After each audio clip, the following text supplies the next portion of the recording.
Ito na ang pinakabago nating programa sa Star Radio Catbalogan at Podcast. Chat Balongan Conversations That Connect. Programang pag-uusapan ang pinakamalapit sa ating puso, ang ating pamilya. Chat Balongan Conversations That Connect. Usapan ng mga nanay, tatay, mga anak at ng ating komunidad. Chat Balongan Conversations That Connect. Chat Balongan ka na. Istoryahan ta ang pagpakaupay ng atong pamilya. Hatid sa atin ng City Government of Catbalogan sa pamamagitan ng Local Council for the Protection of Children. Good afternoon, everyone. Hello po. Welcome to another episode of Catbalogan Conversations That Connect. Kana, istoryahan tan pagpakaupay ito na aton pamilya. Again, magtatagalog po kami based po sa request ng mga nakikinig sa atin. We are live on Star Radio 106.1 FM as well as lively what with aton FB page, Star Radio Catbalogan City, and we are on podcast via Spotify, likewise YouTube. Okay, so yon. So today is another episode of Catbalogan Conversations That Connect. Kana istoryahan tan pagpakaupay iton aton pamilya. And once again, we welcome you all hining aton program. And for today's edition, medyo very happy kita. Dahil actually medyo talagang very excited kita for this program because we will be talking about a topic na talaga isa sa mga binabantayan ng ating mga pamilya, ng mga kabataan, at likewise ng ating mga community stakeholders dito po sa syudad ng Catbalogan. So, here we are guys. Andito na po tayo sa Catbalogan Conversations That Connect. At makakausap nga po natin ngayon, katulad po ng sinabi natin kanina, walang iba. Kung hindi si Miss Jazz, tatawagin ko na lang yung Miss Jazz. Ayan. Hi everyone! Si Jazz po ay Health Education and Promotion Officer Designate ng City Health Office sa Catbalogan City. And of course, we are very happy. Hindi na po bago, by the way, hindi na po bago sa atin si Ms. Jazz. Kasi dati na po sa ating program, sa God Radio program, siya na rin po ang nag-host ng God Radio program para naman sa mga City Health Services.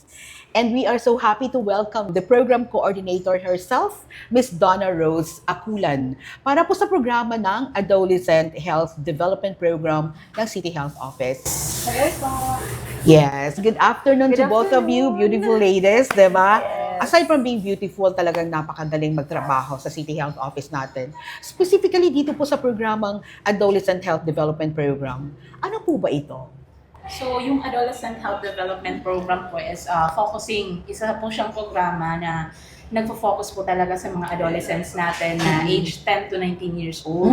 So, lahat ng mga services is parang focus po talaga sa kanila.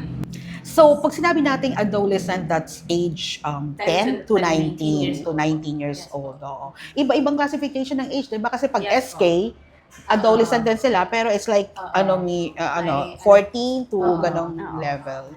So 10 to 19 years old pala po ito. 10 to 19. Oo, 10 to 19. Hindi na tayo pasok dyan, Che. Hindi na. Ano kalaki ang population ng adolescent dito sa Kung city? i-combine yung female at male, mga 16,000 po. Yes. Okay. Oo. Yung adolescent alone. Alright. Miss Jan, kailan pa to? Miss Jan, kailan pa to? Yung program Adolescent na to? Health Program, nag-start siya noong 2020. Mhm. Tama ba? 2020. And then, later, parang nag-focus na ang UNICEF, Mhm. WHO, and yung isang nun, UNFPA. UNFPA, nag-focus sila sa adolescent kasi parang napansin nila na there is something wrong. Like, tumataas yung cases ng teenage pregnancy, yung mental health issues ng ating mga adolescent. That's why, grabe talaga yung support nila sa mga programs. Continue yung pag-create ng mga program against teenage pregnancy, against mental health issues, katulad ng BEYLGP. Yan yung naunang program na nung time namin ni Donna, yan na yung naunang program.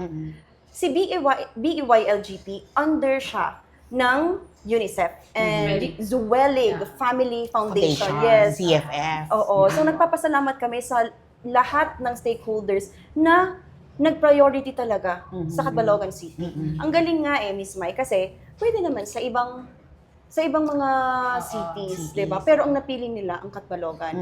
Grabe yung pag-provide nila ng facility natin, lalo na sa sa Catbalogan City Health department, yung adolescent friendly facility natin, nag-fund talaga sila doon. And also, merong incoming na sa Silanga, ano yun? Silanga. Yung PSRP naman. PSRP. That means? That means, Philippine Society of Responsible Parenthood. yes, magpapatayo talaga Ipa-fund sila talaga ng... nila yung health center ng Silanga para maging adolescent-friendly facility. Yes, adolescent.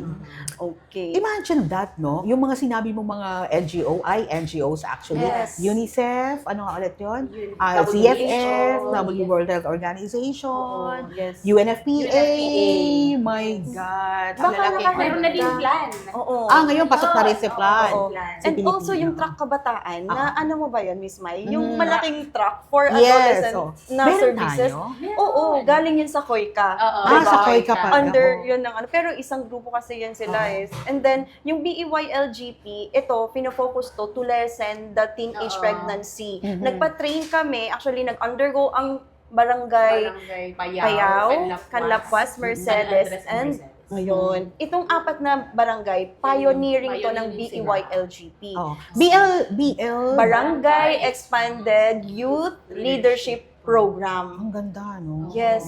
In which, tinuturuan namin sila na sila na ang gumawa ng solusyon sa sariling problema. Kasi it is a shared responsibility between us and the community.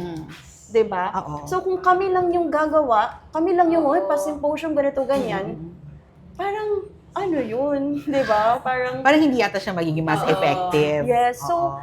ano yan, train din natin ang barangay captain.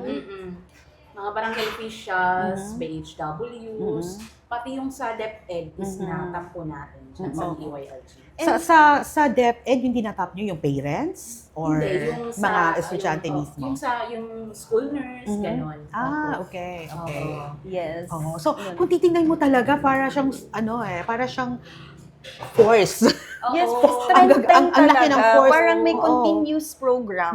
Like, nag-undergo sila ng Module 1. Oo, Last kasi year? 2-year program. 2-year. Parang nag-masteral ka na din. Oo. Yeah. And then, yung Module 1, meron silang mga plans. Oo. And yung activity sa barangay para makaproceed sila sa Module 2. Okay. And para mag-graduate ang barangay, Oo. meron na namang continuous activity. And then, nagkaroon kami ng colloquium. Yeah, colloquium. Oo.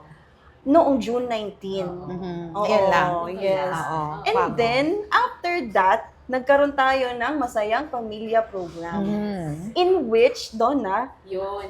Yung Masayang Pamilya naman is from Zweli Family Foundation. Oo. So, yung MAPA, Masayang Pamilya, yun yung ano namin, shorter namin. Yung MAPA is hybrid program siya na kung saan may 9 modules, 3 yung in-person session at saka yung the rest naman ng modules is online session. Yes. So, talaga. yung participants dito is parents at saka teens. Silang dalawa yung talaga participants Oo. ng program. Ang ganda. So, yes po, baka parang na-focus doon yung pagiging yung positive relationship Yes. between parents and teens. Yes. Oo, doon yung sa module namin na pag-usapan ano yung problema ng anak. Oo. Oo. Tapos 'di ba kasi nahihiya yung mga kabataan ngayon if nandyan yung parents nila. Oo, pero doon is nag-open up talaga sila at nandyan yung parents parang doon na ano talaga ng parents na ganun talaga, ganun pala yung may ganun dinadala yung anak ko, parang ganun. So yun, parang natapos din natin, tayo rin yung pilot noon sa Catbalogan ng Masayang Pamilya. Okay. Barangay Payao. Under CFF? Yes, Okay. yes. Isang barangay lang tayo dito?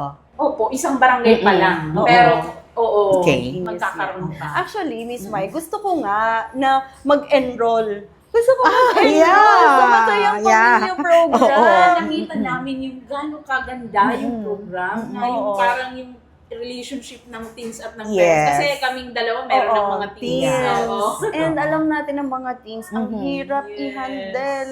And then, kung i-compare natin yung BEYLG, yung BEYLG, focus More niya sa leadership teen. kasi yan. Oo. Oo. Focus sila sa teen pregnancy. Oo. Dito naman sa MAPA is relationship Relationship. between the parents, And the guardians, child. and the The child. teen. Okay. Mm-mm. Maganda Oo. talaga. Siya parang gusto ko nang umalis dito. Galing nila, no? Diba? Parang wala akong question, dire-diretso talaga yung mga... dire-diretso. This is really a conversation, diba? Yes. At saka yung mapa, at saka yung program, no? Talagang swak na swak siya sa intention or objective ng Conversations That Connect, no? Yes. I think yung pauna pa lang, ilang minutes pa lang tayong nag-uusap, parang Madami feeling na. ko, sa episode na to, parang wala na sunod na episode. Kasi ano na siya, pasok na pasok siya. Pasok na Yung mapa, pasok tsaka na. yung how to DEY, handle LGBT. this. So, tsaka Yes. kayo pala young parents, no? Yes. Kung meron young professionals, meron tayong young parents as well. Totoo talaga yan. Na currently, do you feel that na medyo merong gap or medyo very challenging ang millennial parents ngayon towards the next generation children sa pagpapalaki? Oo. In reality talaga, meron naman talagang mga challenges ngayon, di ba? So, sa mga teens, pati yung sa parents, meron din kinakaharap na challenges towards the teens kasi Yes. nga, ibang generation na talaga. Ibang generation. Oo. And also, ako, kaya din, grabe yung ano ko sa pag-priority din sa adolescent kasi I have. Yes. And then, yung training ko, nagagamit ko sa Yeah. mga Oo, anak oo, ko. oo. And then, So sa ayun, training, super- nakaupo din kayo, like, I am also a participant, diba? Yes. Parang Yes. gano'n. Oo. Actually, yung mga training namin, minsan ginagamit ko yun sa anak ko talaga. Like, for Masaya. example, yung ginagawa namin para makapasok sa mag-build ng trust sa mga bata, yung tinatawag nating heads. Oo. 'Di ba? Nung first training ko, Ginagamit ko na rin. ginamit ko siya sa mga anak ko. In a way na yung bang paano paano sila makipag-usap, ganon. And ayun, masaya po. Okay lang naman, minsan, yung mga anak ko, kasi di ba 4 sila, Yes. pasok na yung 3 sa teens. Isa na lang pala yung yung baby. Yes. And then, isang beses, umiiyak siya, sabi ko, ay, eto na yun. Eto na yun. Kasi, ang maganda kasi, pag andyan ka, nag-open yung anak mo, yung emotion dapat bumaba. Hindi yung sasabayan. Kasi ang dami na naming na-interview ng mga bata sa heads. And ang hirap mag-build ng trust sa kanila. Doon, pa-explain nga yung heads. Ano yung heads? Heads naman, yun yung ginagamit namin na assessment sa mga adolescents. Which yung nakaka-cover doon is from home, Yes. yung sa environment, education, eating habits, Dami drugs, yan, no? sexuality, ganun, yung safety nila. At then suicide. Yun Ayun. yung nakabuo sa heads. Mm-mm. Okay. Kaya, From head dahil to toe talaga dyan, ma-assess mo yung isang adolescent. true. And minsan, unfortunately, meron kaming nai-interview. Mahirap makapasok. Mahirap makapasok. Mahirap sila ng trust. Mag-open Kasi up. first time mag-meet, bakit ako mag-open up? Pero, dahil nga sa mga training namin, na-apply namin, and talagang minsan talaga nakaka-open up sila, and minsan nakaka-receive kami ng mga problem sa bahay, mga problem sa sexuality, mga problem sa bullying, and kapag may assessment kasi, kapag hindi na kaya, pino-forward na namin, gine-refer namin Yeah. doon na sa city, Sa CSWD. Yo, Sa sa social CSWD, worker. oo. yes, doon po. So, Depende sa through case them, po. depende sa case. Through them, na-follow up na yung mga bata. Oo.